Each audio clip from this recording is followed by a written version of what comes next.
ഏറ്റവും പ്രധാനം തന്നെയാണ്. ഇതുകൊണ്ട് തന്നെയാണ് സുകുമാർ അഴീക്കോട് നടത്തിയിരിക്കുന്ന ഇടപെടലുകൾക്ക് ഇനി സാധ്യത ഇനി ഇല്ല എന്നുള്ള ഒരു സാഹചര്യം എന്നുള്ള ഒരു ചിന്തയിലേക്ക് സമൂഹം എത്തുന്നത്. അനിവാര്യമായ സമയങ്ങളിൽ അഴീക്കോടിന്റെ ഇടപെടലുകൾ ഉണ്ടാവുകയില്ല എന്നുള്ള ഒരു ആഘാതപരമായ ചിന്തയിലേക്ക് തന്നെയാണ് സുകുമാർ അഴീക്കോടിന്റെ അഭാവം, അദ്ദേഹത്തിന്റെ ഇവിടെ എത്തുന്ന ഓരോ സാധാരണക്കാരനെയും ഓരോ നേതാവിനെയും ഓരോ സാഹിത്യ സാംസ്കാരിക രാഷ്ട്രീയ രംഗത്തെ ഓരോ പ്രമുഖനെയും ഓരോ വ്യക്തിത്വത്തെയും അങ്ങനെയുള്ള ഒരു ആഘാതത്തിലേക്ക് തന്നെയാണ് എത്തിക്കുന്നത്. സുജയ, മധു, എഴുത്തിലെ അതേ തീഷ്ണത വാക്കുകളിലൂടെയും ജ്വലിപ്പിച്ച ഒരു വ്യക്തിയായിരുന്നു ഡോക്ടർ സുകുമാർ അഴീക്കോട്. അദ്ദേഹം അന്തരിക്കുമ്പോൾ അദ്ദേഹത്തിന്റെ വിയോഗം സാംസ്കാരിക കേരളത്തിന് തീർത്താൽ തീരാത്ത ഒരു നഷ്ടം സൃഷ്ടിക്കുന്നു. അദ്ദേഹത്തിന്റെ വിടവ് നികത്താൻ കഴിയുന്ന രീതിയിൽ നമുക്ക് മറ്റൊരു പ്രതിഭയില്ല. ഇത് ചർച്ച ചെയ്യപ്പെടേണ്ടതല്ലേ? സുജയ, അതൊരു വലിയ വിഷയമാണ്. എങ്കിലും കേരളത്തിന്റെ ചരിത്രം പരിശോധിക്കുകയാണെങ്കിൽ അത്തരത്തിലുള്ള വിടവുകളിൽ അത്തരത്തിലുള്ള ആളുകളുടെ അഭാവങ്ങളിൽ ഏതെങ്കിലും വിധത്തിലുള്ള സാമൂഹ്യ മറ്റൊരു ഇടപെടൽ ശക്തികൾ ഉയർന്നു വരേണ്ടി വരുന്നുണ്ടോ എന്നുള്ള കാര്യം കൂടുതൽ ചർച്ച ചെയ്യേണ്ട വിഷയമാണ്. എങ്കിൽ തന്നെയും സുകുമാർ അഴീക്കോട് തന്റെ എഴുത്തിൽ നിന്നോ തന്റെ കാഴ്ചപ്പാടിൽ നിന്നോ വ്യതിചലിക്കാൻ ഒരിക്കലും തയ്യാറായിരുന്നില്ല എന്നുള്ളത് തന്നെയാണ് പ്രധാനം. ഏറ്റവും ഒടുവിൽ അദ്ദേഹം ആദ്യഘട്ടങ്ങളിൽ വിമർശിച്ചിരുന്ന ആളുകൾ പോലും വ്യക്തിപരമായി പോലും അകന്നു പോയപ്പോൾ തന്റെ നിലപാടിൽ ഉറച്ചു നിന്ന ഒരു വ്യക്തിയായി സുകുമാർ അഴീക്കോട് തന്റെ നിലപാടുകളിൽ ഉറച്ചു നിൽക്കുകയായിരുന്നു സുകുമാർ അഴീക്കോട്. ഇതിന്റെ ഏറ്റവും ഒടുവിൽ ഇതിന്റെ കഴിഞ്ഞ 1.5 മാസമായി ആശുപത്രിയിൽ കഴിയുമ്പോൾ അത്തരത്തിലുള്ള വ്യക്തിത്വങ്ങൾ പ്രധാനമായും ഓരോ തലങ്ങളിൽ സിനിമ ഉൾപ്പെടെയുള്ള സാഹിത്യ രാഷ്ട്രീയ സാമൂഹ്യ രംഗങ്ങളിൽ പ്രവർത്തിച്ചിരുന്ന ആളുകൾ, അദ്ദേഹവുമായി പല വിധത്തിൽ അകന്നുപോയ ആളുകൾ കഴിഞ്ഞ 1.5 മാസക്കാലമായി മറ്റൊരു കാവ്യനീതി പോലെ കഴിഞ്ഞ 1.5 മാസക്കാലമായി ആശുപത്രിയിൽ വരികയും അദ്ദേഹത്തെ സന്ദർശിക്കുകയും തങ്ങളുടെ ഭാഗത്തെ വീഴ്ചകൾ എടുത്തു പറയുകയും ചെയ്യുകയായിരുന്നു. ഏതെങ്കിലും വിധത്തിൽ അത് സുകുമാർ അഴീക്കോടിന്റെ നിലപാടുകളിൽ നിന്നുള്ള പിന്നോട്ട് പോക്കിനെയല്ല, സുകുമാർ അഴീക്കോട് ഇത്രയും കാലം ഉയർത്തിപ്പിടിച്ചിരുന്ന അദ്ദേഹം തന്റെ നിലപാടിൽ ഉറച്ചു നിൽക്കുന്നു എന്ന് അദ്ദേഹം ആവർത്തിക്കുന്ന ഒരു സാഹചര്യത്തിലാണ് ഇത്തരത്തിലുള്ള സംഭവങ്ങൾ ഉണ്ടായത് എന്ന് ഓർക്കണം. ഏറ്റവും പ്രധാനം പ്രൊഫസർ എം കെ സാനുവിനെ പോലുള്ള ആളുകൾ പല വിധത്തിലുള്ള പ്രശ്നങ്ങളിൽ വിമർശനങ്ങളിൽ ഉൾപ്പെടുകയും സുകുമാർ അഴീക്കോടുമായി തർക്കത്തിൽ ഏർപ്പെടുകയും എന്നാൽ ഈ തർക്കത്തിന് ശേഷം പല വിധത്തിൽ വ്യക്തി തലത്തിൽ തന്നെ അകന്നു പോവുകയും ചെയ്തിരുന്ന ഒരു സാഹചര്യം കേരള രാഷ്ട്രീയ സാമൂഹ്യ രംഗങ്ങളിൽ ഏറെ ചർച്ച ചെയ്യപ്പെടുകയുണ്ടായി. എന്നാൽ സുകുമാർ അഴീക്കോട് ആശുപത്രിയിൽ കിടന്നപ്പോൾ ഏറ്റവും രൂക്ഷമായ വിമർശനങ്ങൾ ഉന്നയിക്കുകയും കടുത്ത എതിർപ്പുകൾ ഉന്നയിക്കുകയും ഏറ്റവും ശക്തമായ രീതിയിൽ അകന്നു പോകുന്ന രണ്ട് വ്യക്തിത്വങ്ങൾ ഒന്നുചേരുന്ന അപൂർവമായ കാഴ്ചകളാണ് ആശുപത്രി കിടക്കയിൽ സുകുമാർ അഴീക്കോടിന്റെ സാന്നിധ്യത്തിൽ നടന്നത്. പ്രത്യേകിച്ച് എം കെ സാനുവിന്റെ സന്ദർശനം, അതുപോലെ വെള്ളപ്പള്ളി നടേശന്റെ സന്ദർശനം, ഏറ്റവും ഒടുവിൽ ഇന്നലെയാണ് ചലച്ചിത്ര നടൻ മോഹൻലാൽ അദ്ദേഹത്തെ കാണാനെത്തിയത്. മോഹൻലാലിനെ കുറിച്ച് അദ്ദേഹം കഴിഞ്ഞ അബോധാവസ്ഥയിലേക്ക് എത്തുന്നതിന് ശനിയാഴ്ചക്ക് വൈകുന്നേരത്തിന് മുമ്പ് പോലും അദ്ദേഹം മോഹൻലാലിനെ കുറിച്ച് അന്വേഷിച്ചിരുന്നു എന്നാണ് അദ്ദേഹവുമായി ഏറ്റവും അടുത്ത് ചെലവഴിച്ച ആളുകൾ പറയുന്നത്.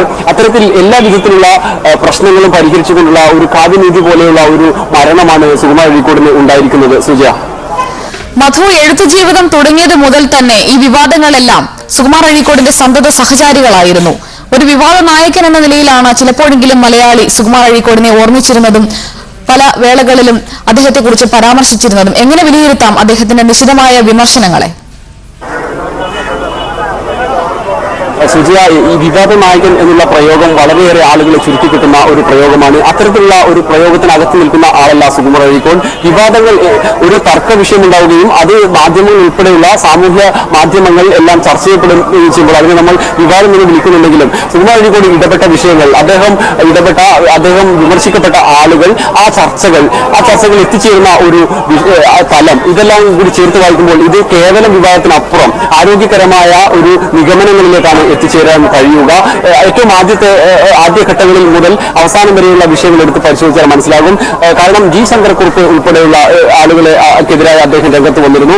വിമർശനം എന്നുള്ള നിലയിൽ രണ്ട് തലത്തിലുള്ള ആദ്യ ഘട്ടങ്ങളാണ് അദ്ദേഹത്തിന് വിമർശക ജീവിതത്തിലുള്ളത്. ആദ്യഘട്ടത്തിൽ അദ്ദേഹം സൗന്ദര്യശാസ്ത്രപരമായ വിമർശനം ഉയർത്തിയെങ്കിലും രണ്ടാം ഘട്ടത്തിൽ ജി ശങ്കരക്കുറുപ്പ് വിമർശിക്കപ്പെടുന്നു എന്നൊരു പുസ്തകത്തോടുകൂടി 1963 സുകുമാർ അഴീക്കോട് ശക്തമായ വിമർശക വ്യക്തിത്വമായി, ഖണ്ഡന വിമർശനത്തിന്റെ അങ്ങേയറ്റത്ത് നിൽക്കുന്ന ഒരു വ്യക്തിത്വമായി തീരുകയായിരുന്നു. ഇത് സുകുമാർ അഴീക്കോടിന് ജി ശങ്കരക്കുറുപ്പുമായുള്ള ശത്രുതയുടെ പേരിലാണ് എന്ന് പല വിധത്തിൽ ഉള്ള സാഹിത്യ ചരിത്രകാരന്മാർ പോലും വ്യാഖ്യാനിക്കുന്ന ഒരു സാഹചര്യം നിലവിലുണ്ടായിരുന്നു. എങ്കിൽ പോലും സാഹിത്യ രംഗത്ത് തന്നെ ഒരു ന്യൂനപക്ഷം ഇതിൽ ഉറച്ച നിലപാടെടുക്കുകയും സുകുമാർ അഴീക്കോടിന്റെ നിലപാടിനെ കാലം ശരിവെക്കും എന്ന് ആവർത്തിച്ച് പറയുകയും ചെയ്യുന്ന ഒരു സാഹചര്യം ഉണ്ടായിരുന്നു. അതുപോലെ തന്നെ രമണൻ മലയാള കവിതയും എന്നുള്ള പുസ്തകത്തിൽ അദ്ദേഹം എടുത്ത് സ്വീകരിച്ചിരുന്ന നിലപാട് ചങ്ങമ്പുഴയെ കേവലം ഒരു കൃത്യമായ രീതിയിൽ കാവ്യ വ്യക്തിത്വമായി പരിഗണിക്കാൻ പോലും തയ്യാറാകാത്ത ഒരു സമീപനം. ഈ രണ്ട് വിമർശന ഗ്രന്ഥങ്ങളും പിന്നീട് സംഭവിച്ച കാലഘട്ടത്തിന്റെ വിവിധ ഘട്ടങ്ങളിൽ പിന്നീട് സംഭവിച്ച കാര്യങ്ങൾ പരിശോധിച്ചാൽ തന്നെ ഇക്കാര്യം വ്യക്തമാകും. രമണനും മലയാള കവിതയിലും ചങ്ങമ്പുഴയ്ക്കെതിരെ സ്വീകരിച്ച നിലപാടുകൾ അദ്ദേഹം പിന്നീട് തിരുത്താൻ തയ്യാറായി എന്നുള്ളത് സുകുമാർ അഴീക്കോടിന്റെ മാഹാത്മ്യം വർദ്ധിപ്പിക്കുന്നുണ്ട്. അതിന് പിന്നീട് അദ്ദേഹം സഞ്ജയൻ ഉൾപ്പെടെയുള്ള ആളുകളുടെ പ്രഭാവലത്തിൽ കൂടിയാണ് അത്തരത്തിലൊരു നിഗമനത്തിൽ താൻ ആദ്യഘട്ടത്തിൽ എത്തിയതെന്നും ചങ്ങമ്പുഴ കാലത്തെ അതിജീവിക്കുന്ന കവിയാണ് എന്നും പിന്നീട് അദ്ദേഹം പല രീതിയിൽ തിരുത്തി പറയുകയുണ്ടായി.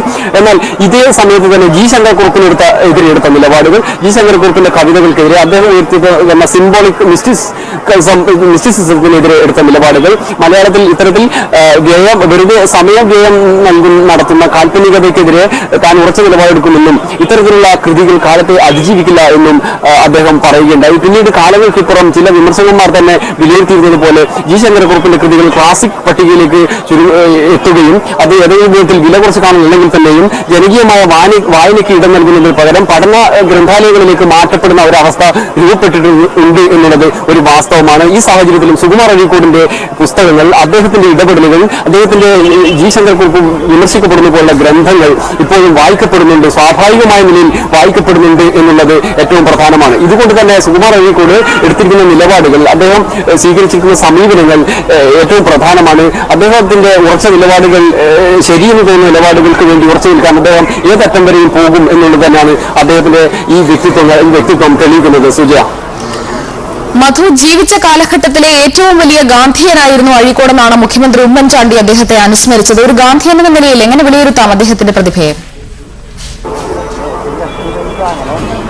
സുജയ, ഗാന്ധിയൻ എന്നുള്ള നിലയിൽ ജീവിച്ചിരിക്കുന്ന ഉയർന്ന വ്യക്തിത്വങ്ങളിൽ ഒരാളാണ് സുകുമാർ അഴീക്കോട് എന്നുള്ള വായനകൾ സുകുമാർ അഴീക്കോടിന്റെ ജീവിതവുമായി ബന്ധപ്പെട്ട് പല രീതിയിൽ ഉണ്ടായിട്ടുണ്ട്. അദ്ദേഹം അങ്ങനെ ആഗ്രഹിക്കുന്നുണ്ടായിരുന്നു. പക്ഷേ ഗാന്ധിയൻ എന്നുള്ള കേവലം വിളിയിൽ അപ്പുറം കേരളത്തിലെ കോൺഗ്രസ് എന്നുള്ള പ്രസ്ഥാനത്തിന്റെ സമീപനങ്ങളിൽ ഉണ്ടായിരിക്കുന്ന മൂല്യച്യുതിയെ അദ്ദേഹം നിരന്തരം വിമർശിക്കുകയും ചെയ്തിരുന്നു. അതുകൊണ്ട് തന്നെ അദ്ദേഹം ആ തലത്തിൽ ഏതെങ്കിലും വിധത്തിൽ പ്രതിഷ്ഠിക്കപ്പെടാൻ ആഗ്രഹിച്ചിരുന്നോ എന്നുള്ളത് വേറൊരു ചർച്ചയ്ക്ക് വിധേയമാക്കേണ്ട കാര്യമാണ്. എങ്കിൽ തന്നെയും അഴീക്കോട് കേന്ദ്രീകരിച്ചുള്ള സുകുമാർ അഴീക്കോടിന്റെ ജന്മസ്ഥലമായ അഴീക്കോട് കേന്ദ്രീകരിച്ചുള്ള ദേശീയ പ്രസ്ഥാനത്തിന്റെയും കോൺഗ്രസിന്റെയും വളർച്ചയും സുകുമാർ അഴീക്കോടിന് ഉണ്ടാക്കിയ വ്യക്തിത്വത്തിന്റെ അടിത്തറയും അദ്ദേഹം കോൺഗ്രസ് പ്രസ്ഥാനവുമായി ഏറ്റവും അടുത്തിരുന്ന ഒരു വ്യക്തിത്വമായി മാറുന്നതിന് കാരണമായി.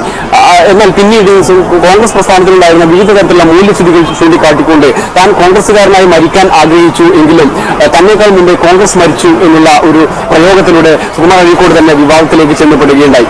അദ്ദേഹം പക്ഷേ ആ സമയത്തും തന്റെ നിലപാടിൽ ഉറച്ചു നിൽക്കുകയായിരുന്നു. തന്റെ നിലപാടുകളിൽ നിന്ന് മാറാതെ ഇത്തരം ഒരു നിലപാട് ഇനിയും എടുക്കും എന്നുള്ള ആവർത്തനം മാത്രമാണ് അദ്ദേഹം ചെയ്തത്. ഇത് സാമൂഹ്യ രാഷ്ട്രീയ വിഷയങ്ങളിലുണ്ടായ മൂല്യച്യുതിയെ തുടർന്നാണ് താൻ ഇത്തരം ഒരു നിലപാട് സ്വീകരിച്ചത് എന്നുള്ള വിമർശനമാണ് അദ്ദേഹം ഉന്നയിച്ചിരുന്നത് എന്നുള്ളതാണ് പ്രധാനം. Sujaya,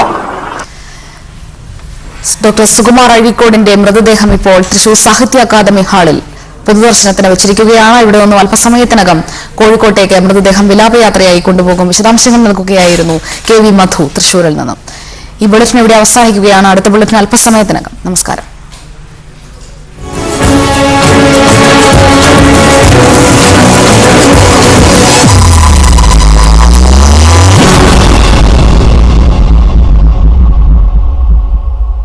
This news brought to you by Bhima വരും KSRTC സ്റ്റാൻഡിന് സമീപം പാലക്കാട്.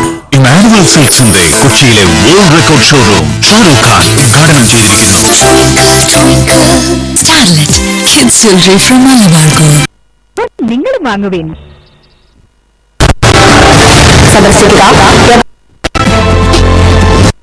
കോഴിക്കോട്ടേക്ക് കൊണ്ടുപോകുന്ന മൃതദേഹം വൈകിട്ട് കോഴിക്കോട് ടൗൺ ഹാളിൽ പൊതുദർശനത്തിന് വെക്കും. തുടർന്ന് രാത്രിയോടെ കണ്ണൂരിലെത്തിക്കുമെന്നും മുഖ്യമന്ത്രി തൃശൂരിൽ പറഞ്ഞു.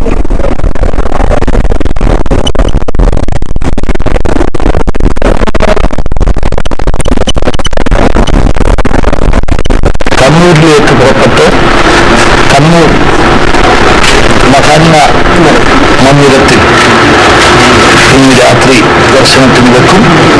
നാളെ 11 മണിക്ക് പയ്യാമ്പലത്ത് എല്ലാവിധ സംസ്ഥാന ബഹുമതികളോടുകൂടി മൃതദേഹം സംസ്കരിക്കുന്നതാണ്. സുകുമാർ അഴീക്കോടിന്റെ ഭൗതിക ശരീരം ഇപ്പോൾ തൃശൂർ സാഹിത്യ അക്കാദമി ഹാളിൽ പൊതുദർശനത്തിന് വെച്ചിരിക്കുകയാണ്.